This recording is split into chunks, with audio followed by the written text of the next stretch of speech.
Comme le dit le dicton, derrière un grand homme se cache une grande dame. Au Gabon, l'adage se vérifie bien avec le couple présidentiel.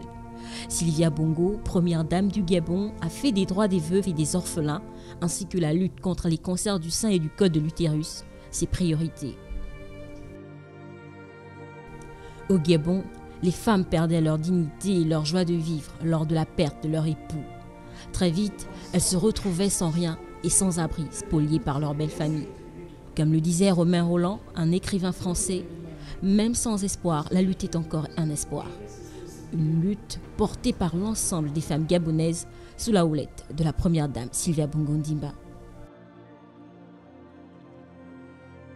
À coup de détermination et de dénonciation, et grâce au plaidoyer du Gabon dans cette lutte contre la spoliation de la veuve et de l'orphelin, l'ONU a adopté une journée internationale de la veuve. Une résolution à ce sujet fut en effet adoptée par l'Organisation des Nations Unies le 21 décembre 2010. Le sujet avait constitué l'essentiel de la deuxième journée du séjour du président Ali Bongo dans la province de Wellington en ce temps-là.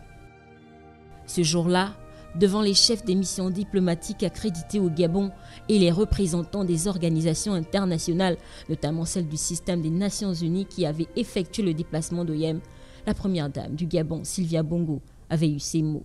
Je suis particulièrement heureuse de vous annoncer qu'au terme d'un engagement résolu et d'un plaidoyer auprès de Monsieur le Président de la République, qui m'a fait l'honneur et le privilège de faire porter par la diplomatie gabonaise un projet de résolution aux Nations Unies, l'Assemblée générale des Nations Unies adoptera dès demain l'instauration de la Journée internationale des veuves. Rappelons que les questions sociales et plus particulièrement celles relatives à la protection et à la promotion de la veuve occupaient une place primordiale dans son action aux côtés du président de la République. Sylvia Bongo soulignait qu'elles s'inscrivent dans la ligne droite des objectifs du millénaire pour le développement qui reconnaissent le rôle structurant des femmes et des mères dans l'essor des sociétés. Selon une étude menée par la Fondation Lumba, 60 millions de veuves vivent à travers le monde dans un état d'extrême pauvreté. Un peu avant le discours de Sylvia Bongo, Madame Honorine Zebitege, magistrate gabonaise très connue pour son combat pour la cause des femmes, a brièvement énoncé les tribulations vécues par les veuves au Gabon.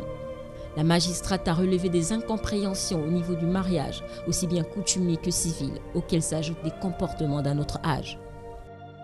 Dans l'article 692, par exemple, vous voyez que la femme, pour bénéficier de l'usufruit, le travail qu'elle a fait avec son mari, il faut qu'elle se marie dans la famille de son mari, ce qui n'est pas normal.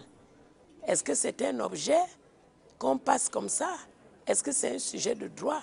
Il nous souvient en effet qu'en 2015, lors d'une commission mixte paritaire, le Sénat avait adopté la deuxième partie du Code civil sur les successions au Gabon, notamment le renforcement des droits du conjoint survivant, celui des pouvoirs des officiers de police judiciaire, la pénalisation de certains actes de violence perpétrés contre la veuve, sans oublier la réorganisation du conseil de famille en conseil successoral. Autant de mesures mises en place pour la protection de la veuve et de l'orphelin dans notre pays. Ali Bongo Ondimba, Sylvia Bongo Ondimba ont porté cette cause comme plusieurs autres et ont obtenu de belles victoires. Depuis lors, le chef de l'État gabonais travaille à hisser toujours plus haut le nom du Gabon